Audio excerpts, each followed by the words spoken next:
ഞാൻ അഡ്വക്കേറ്റ് മാത്യു. ഇങ്ങോട്ട് പെട്ടെന്ന് എത്താൻ ഒരു ഫോൺ കോൾ കിട്ടിയിട്ട് വന്നതാ. എസ് ഐ അദ്ദേഹം ഇപ്പൊ വരും. സാർ അകത്തോട്ടിരിക്കണം. എസ് ഐയോ? വേണ്ട, ഞാനിവിടെ നിന്നോളാം. അകത്തോട്ടിരിക്കണം സാർ.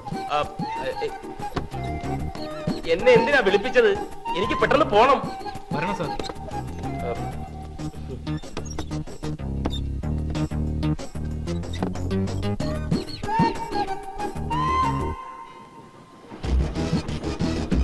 എടാ മാത്യു, പാല് മുഴുവൻ കുടിക്കേ, ഇല്ലെങ്കിൽ അമ്മ ഇപ്പൊ പോലീസിനെ വിളിക്കും.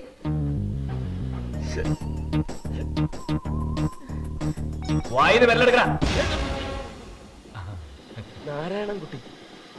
ഓഹോ, വണ്ടി ഇറങ്ങി കാല് കുത്തുമ്പോഴത്തേക്ക് നീ പ്രശ്നം ഉണ്ടാക്കിയല്ലേ? പ്രശ്നോ?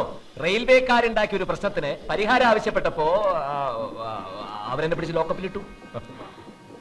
നീ എന്തെങ്കിലും ഒപ്പിക്കാതെ. ദാ നോക്ക്, വെറും കപ്പലണ്ടി മിഠായിയാ. ഇതിന് മാക്സിമം റീറ്റെയിൽ പ്രൈസ് 11 രൂപ 50 പൈസയാ. പക്ഷെ തീവണ്ടിയിൽ എന്നോട് ഇതിന് 12 രൂപ വാങ്ങിയത്. സർവീസ് ചാർജ് ഈടാക്കിയതാവും. നാരായണൻകുട്ടി, റെയിൽവേ മൊബൈൽ അല്ലേ? അത് മുടം തന്നെയായോ? പാക്കേജിംഗ് ആൻഡ് കമ്മോഡിറ്റീസ് ആക്ട് എന്താ റെയിൽവേക്കും ബാധകല്ലേ? നീ പറ, ഇവനെ ഒന്നും വെറുതെ വിട്ടൂടാ, കേസ് ചാർജ് ചെയ്യണം. എന്താ നീ ബാധിക്കില്ലേ? 12 രൂപയാണ് നീ കൊടുത്തെന്ന് എന്താ തെളിവ്? ഞാൻ ബില്ല് വാങ്ങി. ആദ്യം ബില്ല് തരാൻ കൂട്ടാക്കിയില്ല. വിൽപ്പന നികുതി നിയമപ്രകാരം ഏതൊരു സാധനം വിൽക്കുമ്പോഴും 10 രൂപയിൽ കൂടുതലാണ് വിലയെങ്കിൽ നിർബന്ധമായും ബില്ല് തന്നിരിക്കണം എന്നാണ് നിയമമെന്ന് ഞാൻ പറഞ്ഞപ്പോഴാണ് അവൻ ബില്ല് തന്നത്. എന്റെ അടുത്ത് അവന്റെ കളി. കൊടുക്കും കേസ് കൊടുക്കും, ഉറപ്പാ.